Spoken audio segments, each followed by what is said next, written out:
আমরা আরেকটা জিনিস চেষ্টা করি কি, আসলে শুরুর দিকে তো খামার অনেক লস করেছি, বুঝতাম না, চিন্তা করতাম 2 লাখ দিয়ে গরু কিনি, টাকা বাঁচবে। হ্যাঁ তো গরু দুধ দিত 15 কেজি, হ্যাঁ। কিন্তু দেখলাম 3 মাস পরে দুধ হয়ে যায় 7 কেজি, খাবার খরচই উঠে না। আচ্ছা। আমার এই লাইনে হয়তো টোটাল 17টা গরু আছে, 17টা। প্রতিটা গরু 25 কেজি প্লাস দুধ দেয়।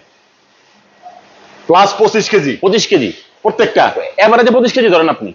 আমার এখানে 4টা, আর একটা নিয়ে আসছিলাম, আর তার আগে হয়তো একটা দিয়েছে, পঞ্চম 6টা হবে হয়তো বা। কারণ এখন এই পর্যায়ে তিনি কত কেজি দুধ দেয়? এখন সে 5.5 মাসে প্রেগনেন্ট আছে। ও এখন কাচ্চিকালে দুধ দেয় কত এখন? 5 মাস এখন না, এই যে কাচ্চিকালে প্রথম যখন বাচ্চা কাচ্চিকালে দিছিল, যেমন এবার যখন বাচ্চা দিছে, হ্যাঁ। এবার আমরা 31.5 কেজি পর্যন্ত পেয়েছি।